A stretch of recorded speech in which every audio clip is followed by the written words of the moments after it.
आज के इस वीडियो के अंतर्गत हम कक्षा 10वीं विषय हिंदी के व्याकरण के पाठ्यक्रम में सम्मिलित रचना के आधार पर वाक्य भेद का अध्ययन करेंगे। वाक्य भेद दो आधार पर किए गए हैं। पहला अर्थ के आधार पर, जो हमने कक्षा 9वीं के अंतर्गत पढ़ा, और दूसरा जो वाक्य भेद है वह है रचना के आधार पर, जिसका अध्ययन हमें आज करेंगे। सबसे पहले हम वाक्य जान लेते हैं कि वाक्य आखिर है क्या। वाक्य मनुष्य सामाजिक प्राणी है। वह समाज में रहकर अपने मन के भाव दूसरों को बताना चाहता है तथा उनके विचारों को सुनना जानना चाहता है। इसके लिए वह भाषा का सहारा लेता है, अर्थात मनुष्य दूसरे लोगों के मन की बात को जानना या अपने मन की बात दूसरों तक पहुंचाना, वह भाषा के माध्यम से ही है अपनी बात को कह पाता है। यह भाषा उसके मुंह से शब्दों या वाक्यों के माध्यम से निकलती है। शब्दों की रचना अक्सर अर्थात वर्णों के सार्थक मेल से होती है। इन्हीं सार्थक शब्दों के सार्थक एवं व्यवस्थित मेल से वाक्य बनते हैं। वाक्य भाषा की सबसे छोटी इकाई है जिनके द्वारा लिखने और बोलने वाले के मन का आशय समझ में आ जाता है। इस तरह हम कह सकते हैं कि मनुष्य के विचारों को व्यक्त करने वाला शब्द समूह, शब्दों का ऐसा ग्रुप, अर्थात मनुष्य के विचारों को व्यक्त करने वाला शब्द समूह जो व्यवस्थित हो व्याकरण की दृष्टि से तथा अपना पूर्ण अर्थ प्रकट करे, वह वाक्य कहलाता है। वाक्य हमेशा शब्दों से बनता है। शब्दों का ऐसा समूह जो व्याकरण के नियमों में बंधा हो, व्यवस्थित हो और अपना पूर्ण अर्थ प्रकट करता हो, वह वाक्य कहलाता है। शब्द है वह वर्णों का सार्थक समूह होता है। तो वाक्य की जो संरचना है वह इस प्रकार है। सबसे छोटी इकाई है वह वर्ण है, जैसे क, ख, च, अ इत्यादि। ये शब्द मिलकर एक सार्थक समूह बनाते हैं जिसका कोई एक निश्चित अर्थ होता है, तो वह है शब्द कहलाता है। जैसे क, म, ल, कमल, इसका एक निश्चित अर्थ निकलता है, तो ये शब्द है कमल। यदि मैं म, क, ल को जोड़कर मकल बनाऊं जिसका कोई अर्थ नहीं है, यद्यपि समूह बनता है लेकिन वह अर्थ नहीं है, इसलिए वह शब्द नहीं कहलाएगा। वर्णों के सार्थक मेल से शब्द बनते हैं और शब्दों का समूह जो व्याकरण की नियमों में बंधा हो, शुद्ध हो व्याकरण की दृष्टि से तथा अपना पूरा अर्थ प्रकट करे, तो वह है वाक्य कहलाता है। जैसे राम घर जाता है, तो यहाँ पर राम, घर और जाता है इत्यादि शब्द है, व्याकरण की दृष्टि से व्यवस्थित है, इसलिए हम कहेंगे कि ये वाक्य है। वाक्य की संरचना को जानना जरूरी है कि वाक्य के प्रमुख अंग है वह दो है। पहला अंग है वह उद्देश्य कहलाता है और दूसरा है वह विधेय कहलाता है। तो हमें उद्देश्य और विधेय के बारे में विशेष जानकारी प्राप्त करना बहुत जरूरी है। उद्देश्य का अर्थ होता है कर्ता, अर्थात उस वाक्य में जिसके बारे में भी कहा जाए वह उद्देश्य होगा, और उद्देश्य के बारे में जो भी कहा गया वह विधेय कहलाता है। वाक्य का वह अंग जिसके विषय में कुछ भी कहा जाए उसे उद्देश्य कहते हैं। जैसे इन वाक्यों में राम सो रहा है, राजू खाना खा रहा है, किसान फलों के पेड़ भी लगाते हैं, जवान देश की रक्षा करते हैं। तो इसके अंतर्गत ये पूरा पहला वाक्य वह राम के बारे में कहा गया, दूसरा राजू के बारे में कहा गया, तीसरा किसान के बारे में कहा गया, चौथा जवान के बारे में कहा गया है। तो इन सारे वाक्यों के अंतर्गत राम, राजू, किसान और जवान ये उद्देश्य कहलाएंगे, अर्थात ये कर्ता है, इन्हीं के बारे में वाक्य में कहा गया है। तो इन वाक्यों में राम, राजू, किसान और जवान के विषय में बताया जा रहा है, इसीलिए ये सभी है वो उद्देश्य कहलाएंगे। बिल्कुल साधारण सी परिभाषा उद्देश्य की कि वाक्य में जिसके बारे में कहा जाए वह उद्देश्य कहलाता है। वाक्य का दूसरा अंग है विधेय। वाक्य में उद्देश्य के बारे में, उद्देश्य अर्थात कर्ता, उसके बारे में जो कुछ भी कहा जाए वो विधेय कहलाता है। जैसे करण खेल रहा है, तो पहले वाक्य के अंतर्गत करण खेल रहा है, ये किस वाक्य है वह करण के बारे में कहा गया, तो करण है वह उद्देश्य कहलाएगा। अब करण के बारे में जो भी कहा गया है, जैसे यहाँ कहा गया खेल रहा है, तो ये विधेय कहलाएगा। कर्ता के बारे में अर्थात विधेय के बारे में जो कुछ भी कहा जाए वह है विधेय कहलाता है। तो पहले वाक्य में करण है वह उद्देश्य है और खेल रहा है वह विधेय है। ठीक इसी प्रकार दूसरा वाक्य चित्रकार चित्र बनाता है, तो चित्रकार उद्देश्य होगा और चित्र बनाता है विधेय कहलाएगा। चित्रा गीत गा रही है, इसमें गीत गा रही है विधेय है। मंजरी बस से शहर गई, बस से शहर गई, ये विधेय कहलाएगा। उक्त चारों वाक्यों में खेल रहा है, चित्र बनाता है, गीत गा रही है, बस से शहर गई आदि वाक्यों में है वह विधेय है। तो इस तरह से हम देखते हैं कि वाक्य के दो भेद हैं। मुख्य रूप से पहला भेद है रचना के आधार पर और दूसरा भेद है अर्थ के आधार पर। अर्थ के आधार पर हमने कक्षा 9वीं के अंतर्गत पढ़ा था, जिसमें वाक्य के 8 भेद थे। सरल वाक्य, नकारात्मक वाक्य, प्रश्न वाक्य, संबंध सूचक वाक्य, आज्ञावाचक वाक्य इत्यादि। आज कक्षा 10वीं के पाठ्यक्रम में हमारा जो पाठ्यक्रम है वह है रचना के आधार पर वाक्य भेद। तो हम रचना के आधार पर वाक्य भेद का अध्ययन करेंगे। रचना के आधार पर वाक्य भेद, रचना का अर्थ है कि कोई भी जो सेंटेंस होता है उसका फॉर्मेशन किस रूप में किया जाता है, जबकि अर्थ के आधार पर वाक्य भेद के अंतर्गत हम उस वाक्य के अर्थ को जानने की कोशिश करते थे, लेकिन रचना के आधार पर वाक्य भेद में हम है वो वाक्य का निर्माण किस ढंग से होता है, वाक्य की संरचना किस ढंग से होती है, उसी को हम जानेंगे। तो रचना के आधार पर वाक्य भेद है वह 3 प्रकार का होता है। पहला सरल वाक्य, दूसरा संयुक्त वाक्य और तीसरा है वो मिश्र वाक्य। इन तीनों वाक्य के अंतर्गत है वो वाक्य की संरचना कैसे बदलती है, किस प्रकार आपस में उसको हम बदल सकते हैं, उनकी संरचना को सरल को संयुक्त में कैसे बदल सकते हैं, संयुक्त को सरल या मिश्र में कैसे बदल सकते हैं, और सरल वाक्य की क्या पहचान है, संयुक्त वाक्य की क्या पहचान है और मिश्र वाक्य की क्या पहचान है, उसका हम अध्ययन करेंगे। तो सबसे पहले हम सरल वाक्य को जान लेते हैं कि सरल वाक्य है वो क्या है। सरल वाक्य अर्थात वह वाक्य जिसमें एक उद्देश्य और एक ही विधेय हो, अर्थात उसमें एक ही कर्ता हो, काम करने वाला, और क्रिया केवल एक ही हो, वह है सरल वाक्य कहलाता है। सरल वाक्य की सीधी सी पहचान है कि सरल वाक्य के अंतर्गत एक कर्ता और एक क्रिया होती है। जिन वाक्यों में एक ही क्रिया होती है, एक ही कर्ता होता है, वे साधारण या सरल वाक्य कहलाते हैं। दूसरे शब्दों में हम कह सकते हैं कि जिन वाक्यों में केवल एक ही उद्देश्य हो और एक ही विधेय होता है, उन्हें साधारण या सरल वाक्य कहते हैं। इसकी पहचान है साधारण और वाक्य की, सरल वाक्य की, कि एक उद्देश्य और एक विधेय होता है। जैसे उदाहरण देखते हैं हम। पहला वाक्य वर्षा हो रही है, यहाँ पर क्या हो रही है ये बताया गया, वर्षा हो रही है, तो यहाँ पर उद्देश्य है वह वर्षा और विधेय है वो हो रही इत्यादि होगा। तो यहाँ पर एक ही क्रिया का वर्णन किया गया। अगला दूसरा है मोहन पतंग उड़ा रहा है, तो इसमें जो मोहन है वह उद्देश्य कहलाएगा और पतंग उड़ा रहा है वह विधेय कहलाएगा। तो यहाँ पर हम देखते हैं कि कर्ता एक मोहनी है और क्रिया है वो उड़ाना, केवल एक ही क्रिया हो रही है, इसलिए यह है सरल वाक्य है। यदि मैं ऐसे कहूँ मोहन पतंग उड़ा रहा है और श्याम खेल रहा है, यह भी एक पूरा वाक्य है। मोहन पतंग उड़ा रहा है और श्याम खेल रहा है, तो यहाँ पर 2 कर्ता हो गए, मोहन भी करता है और श्याम भी करता है, 2 क्रिया हो गई, खेलना और उड़ाना, तो 2 क्रिया, इसलिए वह सरल वाक्य नहीं कहलाएगा। तो मोहन पतंग उड़ा रहा सरल वाक्य। बच्चे मैदान में खेल रहे हैं, यह भी सरल वाक्य। रविवार को भी हम पढ़ेंगे, यह भी सरल वाक्य।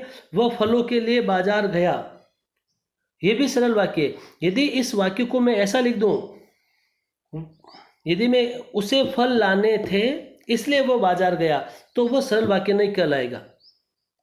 वह इसलिए बाजार गया क्योंकि उसे फल लाने थे, तो लाना था और गया था, 2 क्रिया आ गई है, इसलिए वह सरल वाक्य नहीं है। राम खाना खाकर सो गया, बिल्कुल सरल वाक्य है। यहाँ पर थोड़ा सा ध्यान देने की जरूरत है कि जब राम ने खाना खाया तब सो गया, जब राम ने खाना खाया और तब सो गया, तो खाना खाना और सो जाना 2 क्रिया हो गई। यदि वाक्य को मैं ऐसा लिखूंगा तो वह सरल वाक्य नहीं कहलाएगा। राम खाना खाकर सो गया, इसमें कर्ता एक राम है और क्रिया है वह गया अर्थात जाना, इसलिए यह सरल वाक्य है। तो सरल वाक्य की ये पहचान है कि उसमें एक ही कर्ता होगा और एक ही क्रिया होगी। जैसे मैं खेल रहा हूँ, मैं पढ़ रहा हूँ, वह बाजार जा रहा है, वह बाजार जाकर आ गया, वह खेल कर आ गया इत्यादि है वह सरल वाक्य है। अगला है संयुक्त वाक्य। अब हमें ये ध्यान रखना है कि एक वाक्य जो सरल वाक्य होता है उसमें एक ही वाक्य होता है, जबकि संयुक्त और मिश्र वाक्य होता है उसमें 2 उपवाक्य मिलकर एक वाक्य बनता है, अर्थात एक से अधिक उसमें वाक्य या उपवाक्य होते हैं। जैसे वो बाजार गया और फल लाया, तो वो बाजार गया और फल लाया, ये 2 हो गए। तो इस तरह से हमें ध्यान रखना कि संयुक्त और मिश्र वाक्य की पहचान है कि उसमें 2 या 2 से अधिक उपवाक्य होते हैं। जिस वाक्य में 2 या 2 से अधिक उपवाक्य मिले परंतु सभी वाक्य प्रधान हो, ऐसे वाक्यों को संयुक्त वाक्य कहते हैं। यहाँ पर प्रधान का अर्थ है दोनों वाक्य है वह एक ही वाक्य के अंतर्गत जो 2 उपवाक्य आते हैं वह दोनों ही प्रधान हो, अर्थात यदि हम एक को हटा दें तो दूसरा है वह अपना पूरा अर्थ देता है। अर्थात एक दूसरे पर डिपेंड नहीं होता है, अपने आप में वो पूर्ण अर्थ देता है, तो वह है संयुक्त वाक्य कहलाएगा। एक संयुक्त वाक्य की और खास पहचान है कि जो दो वाक्य एक वाक्य में रहते हैं वे दोनों वाक्य है वह समुच्चय बोधक अव्यय से जुड़े रहते हैं। समुच्चय बोधक अव्यय कहते हैं योजक को। अब वह कौन कौन से, इसके आधार पर भी हम पहचान कर सकते हैं। ये दोनों एक ही वाक्य के अंतर्गत है। और, एवं, तथा, या, अथवा, इसलिए, अतः, फिर भी, तो, नहीं तो, किंतु, परंतु, लेकिन, पर इत्यादि शब्दों से वह जुड़े रहेंगे।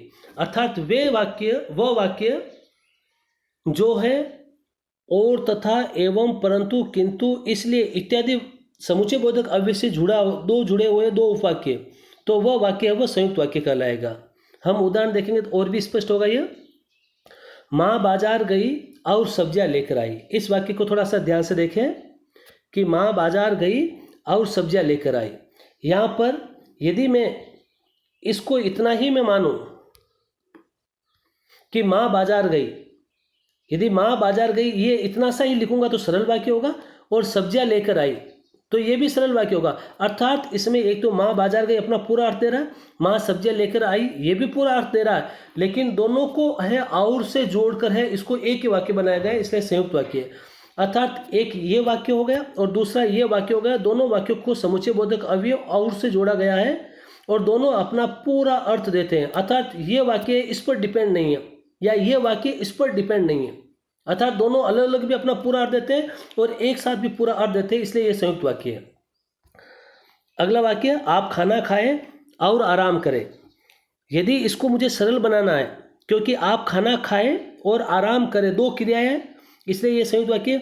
यदि ये वाक्य इस रूप में लिखा रहता कि आप खाना खाकर आराम करें, तो इसमें और शब्द नहीं आया, इसलिए वह सरल वाक्य हो जाता। आप चाय पिएंगे या कॉफी, यहाँ पर आप चाय पिएंगे या आप कॉफी पिएंगे, दो उपवाक्य और दोनों को या से जोड़ा गया है, इसलिए ये संयुक्त वाक्य है। राम बीमार है इसलिए स्कूल नहीं आया। यहाँ पर भी हमें ध्यान देना है कि राम बीमार है, केवल इतना ही वाक्य रहता, यहाँ तक कि ये वाक्य रहता। राम बीमार तो सरल वाक्य कहलाता, और राम स्कूल नहीं आया तो भी सरल वाक्य होता, लेकिन दोनों को है वो इसलिए से जोड़ा है। अर्थात दोनों ही उपवाक्य है वो अपना पूरा अर्थ दे रहे हैं, और ये समुच्चय बोधक इसलिए से जुड़ा हुआ, इसलिए यहाँ पर भी ये संयुक्त वाक्य है। विद्यार्थी परिश्रमी होता तो अवश्य सफल होता। सोमवार को हड़ताल है अतः बाजार बंद रहेगा। सोमवार को हड़ताल है, इसके आगे हमें ये एहसास नहीं होता कि आगे भी कोई वाक्य होगा, या बाजार बंद है इसके पहले कोई वाक्य होगा, ये भी एहसास नहीं होता। अर्थात दोनों अपना पूरा अर्थ देते हैं, इसलिए कहा गया कि ये दोनों ही प्रधान उपवाक्य होते हैं, तथा दोनों वाक्यों के बीच में और, तथा, एवं, परंतु, किंतु, लेकिन, इसलिए आदि है वह समुच्चय बोधक अव्यय जुड़े रहते हैं। ये संयुक्त वाक्य की पहचान है। अगला है मिश्र वाक्य। मिश्र वाक्य को मिश्रित वाक्य भी कहते हैं। यदि मिश्रित कहें या मिश्र कहें तो एक ही बात है। मिश्र वाक्य जाने से पहले एक बार संक्षेप में हम संयुक्त वाक्य की पहचान वापस दे लेते हैं कि दो उपवाक्यों के बीच समानाधिकरण संबंध होता है, अर्थात और, तथा, एवं, परंतु इत्यादि से जुड़े रहते हैं। संयुक्त वाक्य में दो या दो से अधिक मुख्य या स्वतंत्र उपवाक्य होते हैं। उपवाक्य होते हुए भी अपना वो पूरा अर्थ का बोध कराते हैं। यदि एक उपवाक्य को भी निकालेंगे तो वह भी अपना पूर्ण अर्थ देता है। मुख्य उपवाक्य अपने पूर्ण अर्थ की अभिव्यक्ति के लिए किसी दूसरे आश्रित उपवाक्य पर निर्भर नहीं रहता। अर्थात जो संयुक्त वाक्य में दो वाक्य आते हैं, उपवाक्य आते हैं, कोई भी उपवाक्य अपना पूरा अर्थ प्रकट करने के लिए दूसरे पर डिपेंड नहीं होता है। अर्थात दोनों स्वतंत्र होते हैं, दोनों अपना पूरा अर्थ देते हैं, इसलिए वह संयुक्त वाक्य है। तीसरा है मिश्र वाक्य। मिश्र वाक्य को मिश्रित वाक्य भी कहते हैं हम। मिश्र वाक्य की यह पहचान होती है कि संयुक्त वाक्य के अंतर्गत भी दो उपवाक्य होते हैं, तो मिश्र वाक्य के अंतर्गत भी दो उपवाक्य होते हैं। संयुक्त वाक्य में दोनों उपवाक्य आपस में स्वतंत्र होते हैं, प्रधान होते हैं, जबकि मिश्र वाक्य में ऐसा नहीं होता। मिश्र वाक्य में भी दो उपवाक्य होते हैं, लेकिन एक उपवाक्य का अर्थ दूसरे पर डिपेंड करता है। अर्थात कोई भी एक उपवाक्य अपना पूरा अर्थ प्रकट करने के लिए हमें दूसरा भी पढ़ना पड़ेगा, अर्थात दूसरे पर वह आश्रित रहता है। इसलिए इसकी पहचान है कि एक प्रधान उपवाक्य होता है मिश्र वाक्य में, और तो दूसरा है वह आश्रित उपवाक्य होता है, तो वह है मिश्र वाक्य कहलाता है। जिस वाक्य में एक मुख्य उपवाक्य हो और अन्य उपवाक्य उस पर आश्रित हो उसे मिश्र वाक्य कहते हैं। मिश्र वाक्य के उपवाक्य, ये जो मिश्र वाक्य के जो दो उपवाक्य होते हैं ना, ये संबंध बोधक अव्यय।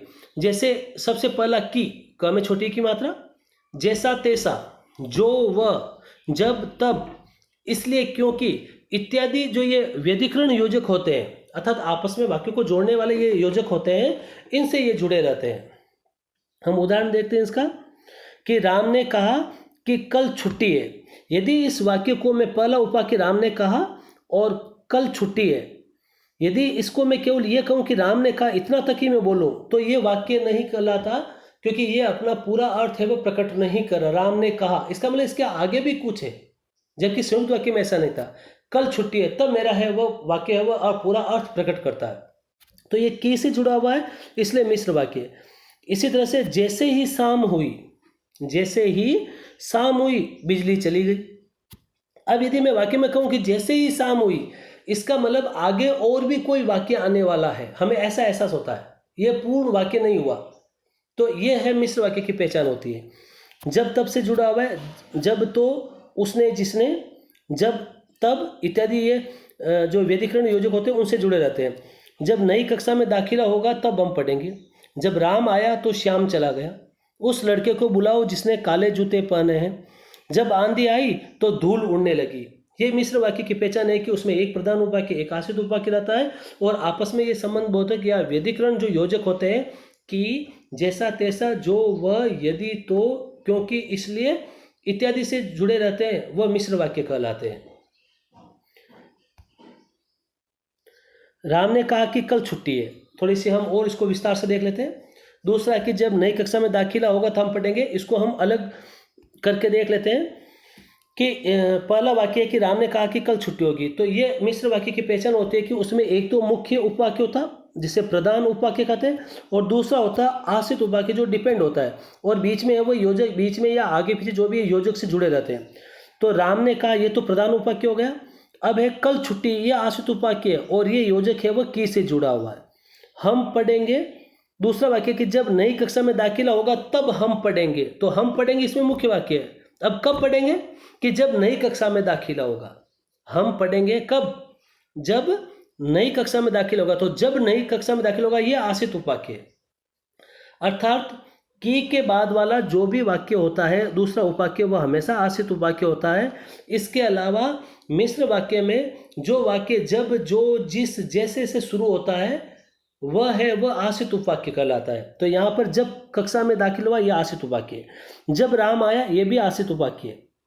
जब राम आया तो श्याम चला गया, श्याम चला गया ये प्रधान उपवाक्य हो गया।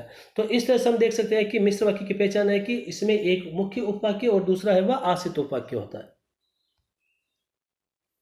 रचना के आधार पर सरल वाक्यों का रूपांतरण, अर्थात हमें ये रचना के आधार पर वाक्य एक दूसरे में कन्वर्ट करने आने चाहिए।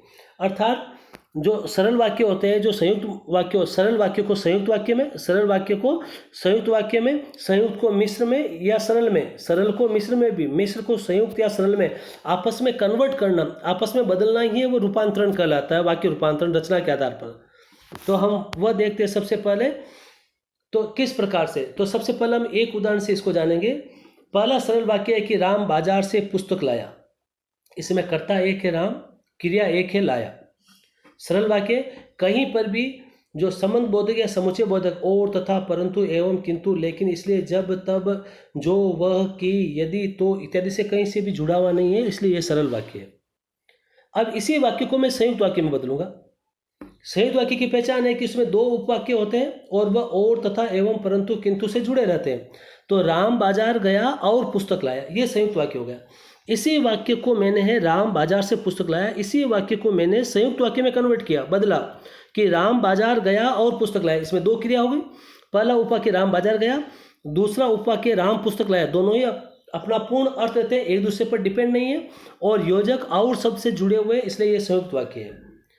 इसी सरल वाक्य को मैं मिश्र वाक्य में बदलूंगा कि जब राम बाजार गया तब पुस्तक लाया, ये मिश्र वाक्य हो गया।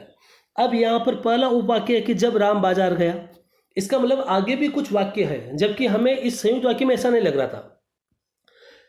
तब पुस्तक लाया, तो तब पुस्तक लाया प्रधान उपवाक्य और आश्रित उपवाक्य जब राम बाजार गया। तो ये जो मिश्र वाक्य है वह जब और तब से जुड़ा हुआ है।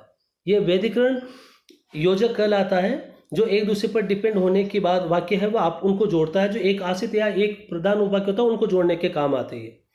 तो इस तरह से हमने देखा कि हमारे इस रचना के आधार पर जो ये वाक्य भेद है, इस जो 3 भेद है प्रमुख, सरल वाक्य, संयुक्त वाक्य, मिश्र वाक्य, इन तीनों को है आपस में रूपांतरित करना अर्थात कन्वर्ट करना हमें आना चाहिए, और वह भी रचना के आधार पर।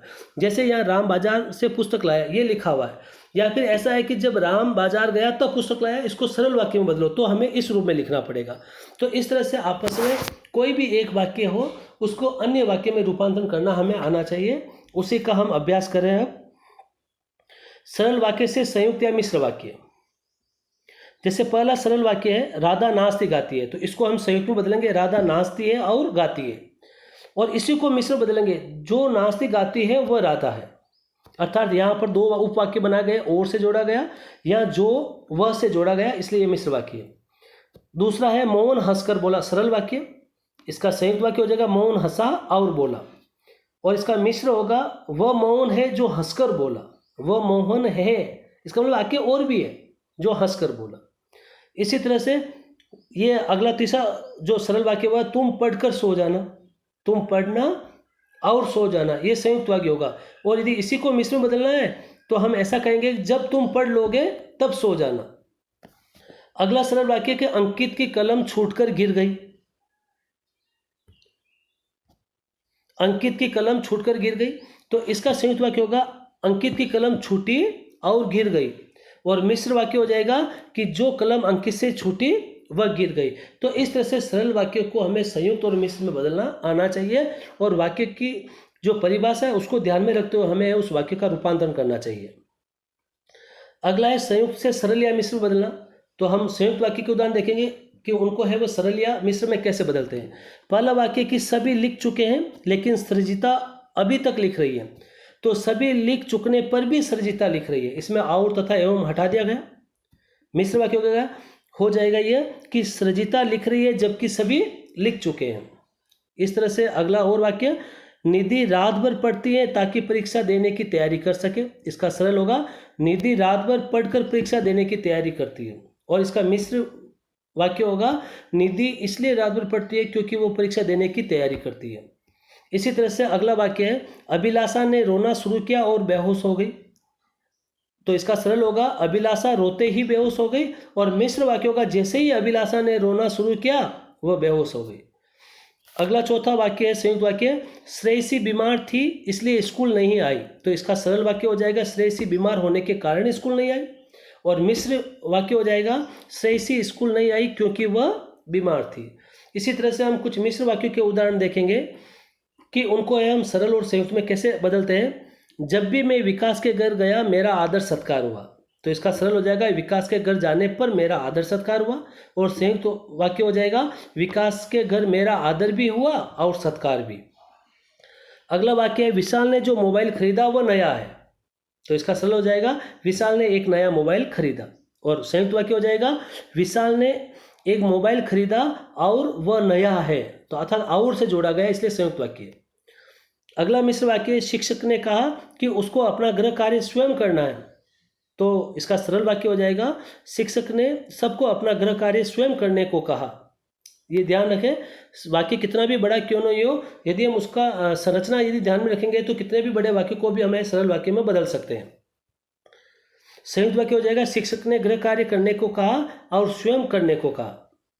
और जो चौथा है उदाहरण, जैसे ही हम बस से उतरे रिक्शा वाले दौड़ पड़े, जैसे ही हम बस से उतरे रिक्शे वाले दौड़ पड़े, तो इसका सरल हो जाएगा हमारे बस से उतरते ही रिक्शा वाला दौड़ पड़े, और संयुक्त वाक्य हो जाएगा हम बस से उतरे और रिक्शा वाले दौड़ पड़े।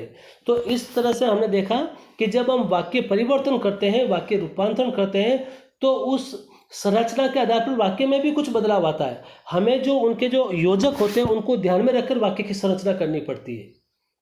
तो इस तरह से हमने देखा कि रचना के आधार पर वाक्य भेद है वो 3 है, सरल वाक्य, संयुक्त वाक्य, मिश्र वाक्य। सरल वाक्य साधारण वाक्य को कहते हैं जिसके अंतर्गत एक क्रिया और एक ही कर्ता होता है, अर्थात एक ही उद्देश्य और एक ही विधेय होता है, जबकि संयुक्त और मिश्र वाक्य के अंतर्गत 2 या 2 से अधिक उपवाक्य होते हैं। संयुक्त वाक्य में दो उपवाक्य होते हैं, वह आपस में स्वतंत्र होते हैं, वह दोनों ही उपवाक्य प्रधान होते हैं, अपना पूर्ण अर्थ देते हैं, एक दूसरे पर डिपेंड नहीं रहते। जबकि मिश्र वाक्य में एक प्रधान उपवाक्य होता है और दूसरा है वह आश्रित उपवाक्य होता है। अर्थात मिश्र वाक्य में एक वाक्य का अर्थ है वह दूसरे पर डिपेंड करता है, और ये दोनों ही वाक्य की, जब, तब, जो, वह, यदि, तो, क्योंकि, इसलिए इत्यादि से जुड़े रहते हैं। तो इस वीडियो के अंतर्गत हम बस इतना ही, और अगले वीडियो में हमें जो मिश्र वाक्य है, मिश्र वाक्य के अंतर्गत जो आश्रित उपवाक्य होता है वह भी 3 प्रकार का होता है। तो अगले जो टीचिंग वीडियो होगा उसमें हम मिश्र वाक्य के आश्रित जो उपवाक्य होते हैं उसके बारे में हम अध्ययन करेंगे।